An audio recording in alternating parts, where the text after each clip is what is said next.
Hebu sikia wewe mwanamke.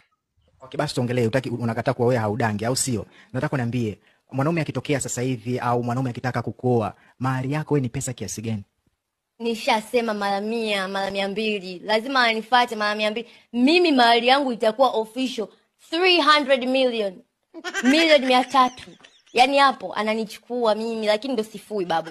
Yaani atafua mwenyewe babu. Yaani ategemea nyoe mimi nifanye kazi za ndani mimi au sijeli. Yaani milioni 300 haufui, hauoshi vyombo. Kwa kipi sasa special ambacho unacho chengine bibi wewe? I'm beautiful. Yaani milioni 300 kwa kipi ulichonacho yani? Kwa kipi ulichonacho mpaka mtu atoe milioni 300? Unazaa watoto almasi.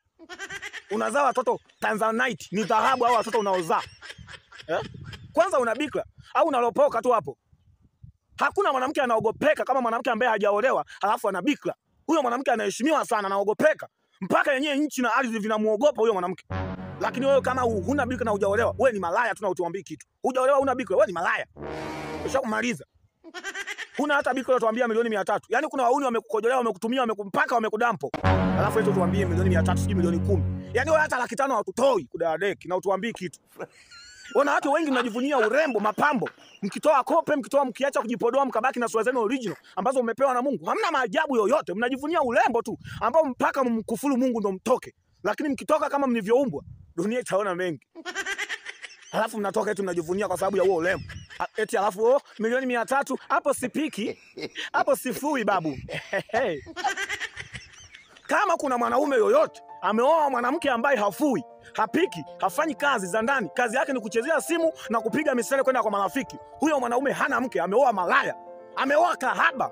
Mungu alisema nitakuletea msaidizi. Hakukuletea msaidizi wa kula, alikuletea msaidizi wa kufanya kazi za ndani. Wewe ukienda kazini kutafuta, mwanamke anabaki kufanya kazi za nyumbani. Eti unaoa mke unamletea mfanyakazi. Mke wako anafanya nini? Ndio maana anakuwa hana kazi, anabaki kufuatilia mambo ya mitandaoni, anabaki kufuatilia umbea na unafiki. Ndio maana ndoa hazidumu. Ilitakiwa awe busy na kufanya kazi za nyumbani, lakini anakuwa busy na kufuatilia mambo ya mitandao. Anakuwa busy na kufuatilia umbea na unafiki. Mke lazima afanye kazi za ndani. Kama wewe mwanaume umeoa afu mke wako hafanyi kazi za ndani, hapiki, hafui, huyo mke wako ni maiti inayotembea. Wewe mwanamke yoyote ambao hufanyi kazi za ndani, umeleta mfanyakazi, wewe ni maiti inayotembea. Umeleta mfanyakazi afu wewe unabaki nyumbani huna kazi, unachezea simu, unatembea, unaenda sijui wapi. Wewe ni maiti inayotembea. Mke lazima afanye kazi, lazima achakalike. Mke lazima awe ana tofauti na malaya waliokuepo nje. Sasa wewe umemwoa mke wako tu anakaa, hafanyi kazi za ndani. Kazi akishakupa hilo tendo la ndoa, hana kingine za kukuongezea kwenye maisha. Kama mwanaume ana hamu ya tendo la ndoa, malaya wangapi ambao wako nje ana uwezo wa kuwanunua akafanya nao tendo na akaendelea na mambo mengine. Tena wapo malaya ambao ni wazuri kuliko wewe, ambao umeweka komwe nyumbani hapo. Wapo makahaba malaya ambao ni wazuri, wamejipamba, wamejilemba. Kazi ya malaya ni nini? Ni kufanya naye ngono malaya, halafu baada ya hapo unampa pesa. Sasa na wewe umeoa mke, unafanya naye ngono, unampa pesa ya kusuka, unampa pesa ya kuvaa. Huyo ni malaya, sio mke. Mke lazima achakalike. Mwanamke wa nyumbani lazima awe tofauti na malaya wa nje. Kama una shida ya ngono usingetongoza huko. Kwanza utongozi malaya. Ni unalipia, unafanya mambo yako unaachana naye.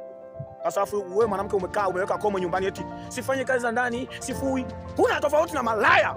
Wewe ni maiti inayotembea. Mwanaume anapoamua kuoa mwanamke ina maana amempenda zaidi, amempenda kupitiliza mpaka ameamua kummiliki awe wake. Na ndio maana kama hujamuoa mwanamke bado uko nje, huyo sio wako.